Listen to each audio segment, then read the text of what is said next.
So we are set for a generational clash in the men's singles final of the Wimbledon Championships. It's a battle between present and future of the person who really, in many ways, has been one of three players who've revolutionized the sport against one who many are hoping will be the person who carries the torch forward. Of course, we're talking about Novak Djokovic versus Carlos Alcaraz, and it's going to be, without no two ways about it, a blockbuster final. I mean, it was a dream final, Yes. like for all tennis purists. I mean, among this current crowd, I mean, as I had mentioned in the past, for the last 50 years, you've had personalities that have revolutionized the game of tennis. You've had Connors and Borg and McEnroe, Lendl, all of them doing great things.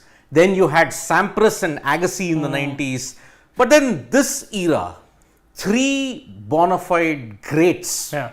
Federer first, then Nadal, and now the Trimurti is complete with Novak Djokovic, because Djokovic is gunning for his 8th Wimbledon title, And 24th Grand Slam title overall. putting him level with two more legends in Roger Federer and Margaret Court.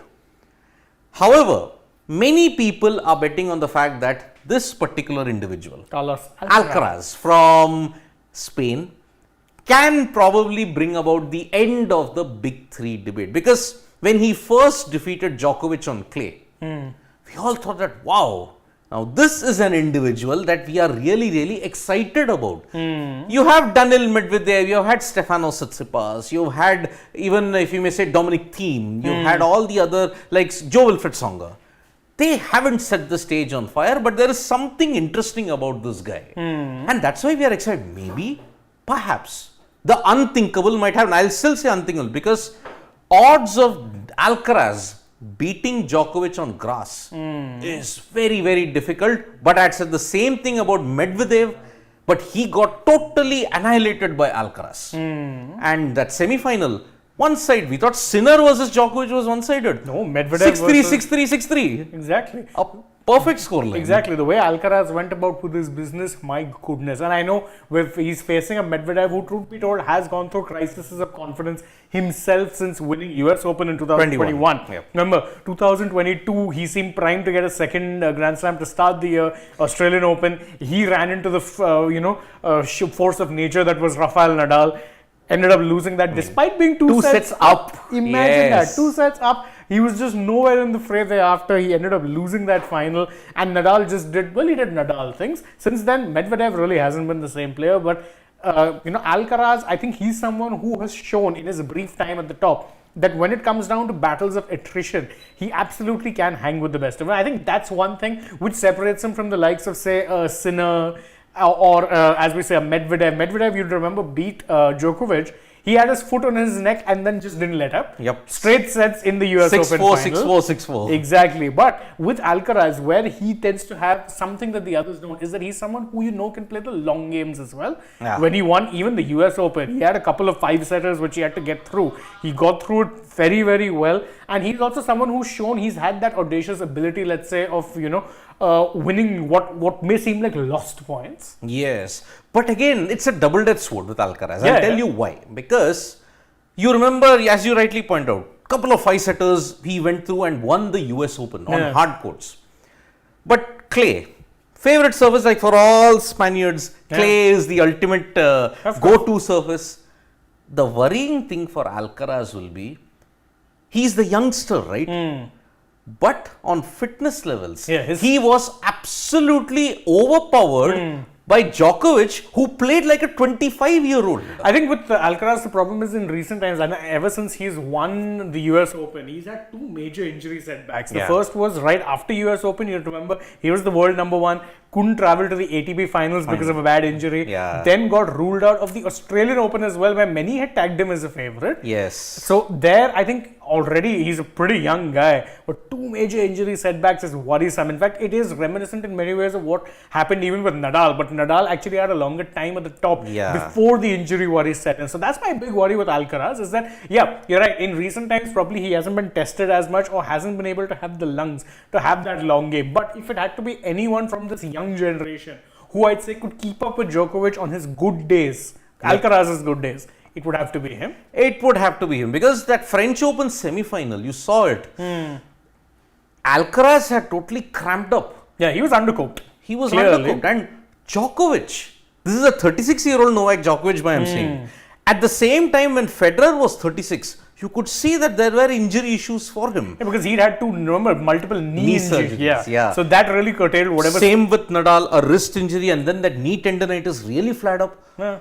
But this guy seems to be like a machine. Because I think he's had, one major injury issue was that elbow. And once he got that sorted, he's taken good care of himself in that regard, that he doesn't really have that issue of he's had multiple injury issues. With Federer, see, his game never really relied on physicality. Yeah. So once his physicality started to wane, it didn't affect him as much, but it definitely affected him to the point where you remember his final Wimbledon match. He was clearly done, and he was clearly done by the injury. That was 6-0, Hubert Hurkacz. Hubert Hurkacz. With Nadal also, he's motored through, but I think 2022, the amount of pain he played through will probably, I think at this point, I fear, may have cost him the last years of his career, because a comeback now seems He's impossible. anyway stated 2024 Paris, that's it.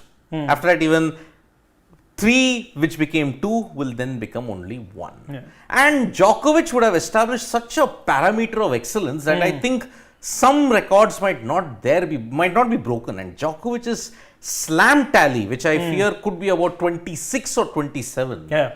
Maybe even more if his fitness doesn't If give his away. fitness, that's because he's not getting any younger. Maybe tennis players at max, I can remember Jimmy Connors playing until the age of 41, 42 and still reaching the quarters, by the way. But that was also a different era. I think you have to remember. And he was a touch player. Yes, with this current era, a lot of them are more often than not baseliners. And the thing with being a baseline player is that it will take a lot of stamina out of you. Yep. Because you're having to stay deep, you're having to generate power on your shots, you're having to run up and down both sides. Yep. It's not an easy game, and unfortunately, modern tennis is very much based around being a baseliner. Baseline, and that is where Djokovic has the ultimate edge. Okay, look at the list of players whom he has defeated. Yannick Sinner and Hubert Hurkacz just in the quarters and the semis. Big serve, Yeah. but what other baseliners couldn't do? He's got a mixture of Agassi in him. Great return of serve. Yeah. If you try and get an ace, you try to get the big serves on his backhand or forehand, he can return it with brilliance. And remember, there is a guy in his coaching entourage who's taught him how to counter big serves. A certain Goran Ivanisevic. One of the masters of the big serve. Whoa, I mean, a beautiful flowing serve. I mean, he just loaded up and then he just had one small, you may say a bend, and then whack. Even in that era, you had Ivanisevic and of course Boom Boom. Becker. And of course, not controlled, but great serve also, Philippoussis, Mark Philippoussis. Philippoussis was unfortunately not much control. Yeah. A better version of him probably you could say was Roddick. Roddick Definitely had control, but unfortunately that serve was all he had. Yeah, but Roddick, that serve was painful to watch. I mean, I thought, oh boy. I was wondering when he'd get injured. Yes, Because that wrist, I thought, when it's going to snap and come into back. Yeah. And of course, great serve and with a fluid action, beat Sampras. But Sampras was more on the classier side. Classy, Again, and that's why people always said that Federer was like the natural successor of a Sampras. Yeah. Because again, when you're talking about silky styles, yes, no one did it better than those two. Very easy on the head. Very easy on it. That's why Alcaraz is also baseline attritional kind of a guy. The Nadal school. Yeah. Because he'll try to wear down an opponent, but he's facing an opponent who masters in wearing others down. Yes, exactly. And the one thing that puts Djokovic on a pedestal much higher than Nadal or Federer. Pressure. Big game. Big game pressure, this guy is second to none. Handles. You just have a look at 2019 Wimbledon. Don't remind me. I know it, but who can bounce back from being two championship points down, turn the tables totally and win? That is Djokovic. Pressure doesn't get to him. Yeah. And unlike Federer, and unfortunately the pressure was there, errors would glare. Glaring errors. I mean, that backhand would go way out of the stadium. The forehand I remember that. Yeah, that one backhand which would just fly. Yes. That is why Alcaraz faces maybe all the other skills wise he could be on equal terms.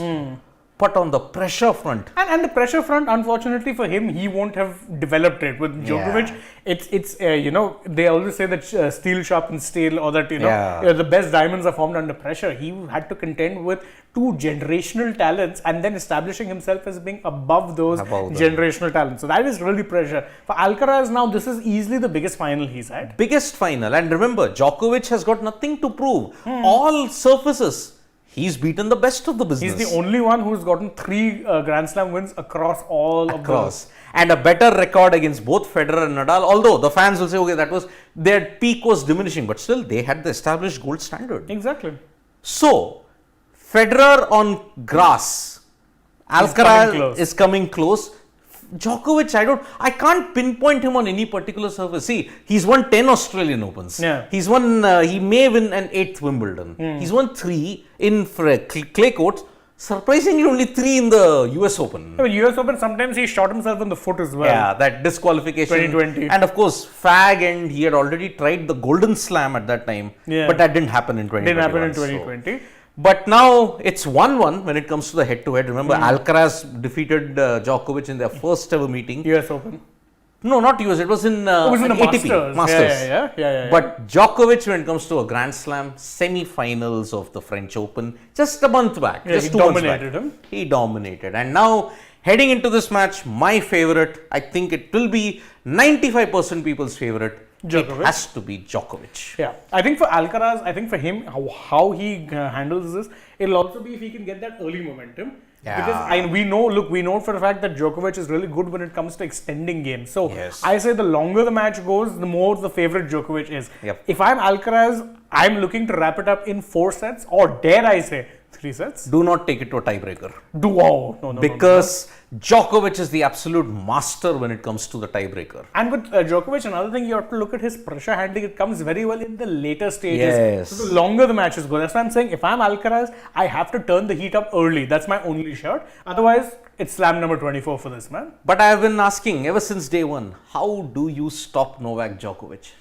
Maybe this is the person who can do it, but as I said, I'm giving him a 5% chance. Yeah. He better pray that either Djokovic suffers an injury already. There are tenterflares, right? Remember, Djokovic didn't take very kindly to Alcaraz's father filming him when he was in practice. There is definitely some sparks flying in this particular rivalry. So, the battle lines haven't drawn, and in the next 22 hours at 6:30 p.m. IST, you will see the passing of the torch moment. Alcaraz versus Djokovic.